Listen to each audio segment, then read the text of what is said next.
আম্মা আমি বের হইছি, আইতাছি। আরে রাস্তায় আছি আম্মা।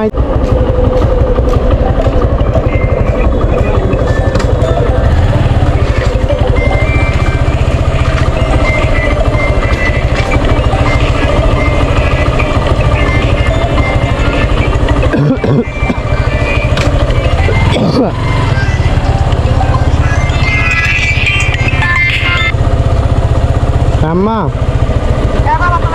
আমি বের হইছি, আইতাছি। আরে রাস্তায় আছি আম্মা, আইতাছি এখনো, ঢাকাতেই আছি, রওনা দিছি, রোডে আছি। আল্লাহ হাফেজ। জানি না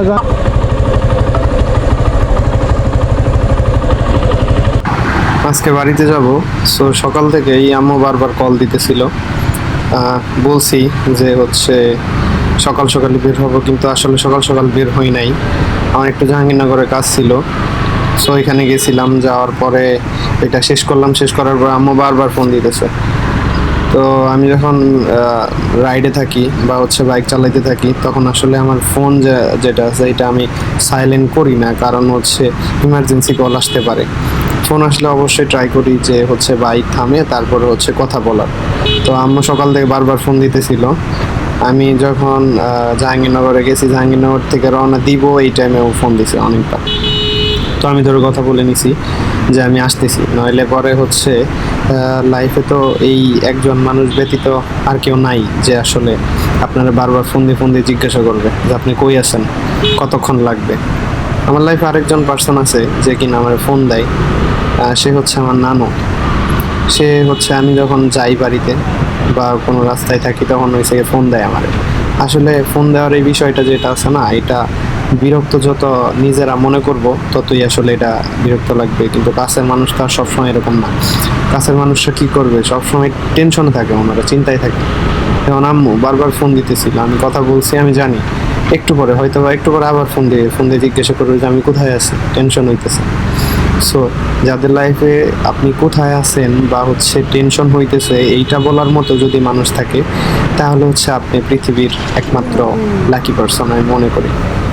কারণ হচ্ছে সবার লাইফে এরকম মানুষটা নাই যে কিনা আপনারা সবসময় ফোন দিয়ে জিজ্ঞাসা করবে আপনি কোথায় আছেন, খাইছেন কি না। সো আমি যখন থাকি ক্যাম্পাসে বা হচ্ছে বাইরে, তখন হচ্ছে আম্মু অ্যাটলিস্ট একবার করে হলেও ফোন দিয়ে জিজ্ঞাসা করে আমি কোথায় আছি, খাইছি কি। সো যাদের লাইফে এরকম একজন পার্সন আছে বা মা বাবা যেই হোক আছে, তারা অন্তত হচ্ছে পৃথিবীর একমাত্র সুখী পার্সন বা সুখী ব্যক্তি আমি মনে করি। কারণ হচ্ছে ওনারা না থাকলে আসলে কেউ না জিজ্ঞাসা করবে না যে আপনি খাওয়া দাওয়া করছেন কি না বা আপনি কি করতেছেন, আপনি বাসায় যাইতেছেন কি না।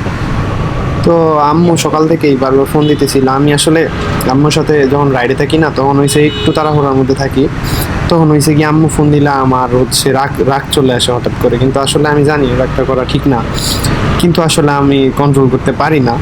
এইটা হচ্ছে আমার ভুল আমি মনে করি। কিন্তু আম্মু কখনোই এটা কিছু মনে করে না। আমি একটু গরম করে কথা বললেও কিছু আসলে বলে না আমাকে ওই দিক থেকে সবসময় আম্মু আর কি বুঝে অ্যাটলিস্ট। সো এই বোঝার মতো মানুষটাও সবার লাইফে থাকে না। যাদের লাইফে আসলে এরকম একজন বোঝার মানুষ আছে, তাদের লাইফে আসলে আর কিছু লাগে না এটা ব্যতীত। তো আমি বাসায় যেতেছিলাম, সকালে রওনা দেওয়ার কথা ছিল, একটু লেট হয়ে গেছে রওনা দিতে। আম্মু অনেক টেনশন করতেছে। আশা করি আল্লাহ ভরসা ঠিকঠাক পৌঁছে যাব বাসায়। আর আম্মুর দোয়া তো আছেই, সবার মা বাবার দোয়াই আসলে সবার সাথে থাকে, আমার সাথেও আছে আম্মু আব্বুর দোয়া। সো আল্লাহ ভরসা পৌঁছে যাব। সো আজকের জন্য এতটুকুই। সবাই ভালো থাকবেন, সবাই সুস্থ থাকবেন, নিজের বাবা মার খেয়াল রাখবেন। ধন্যবাদ।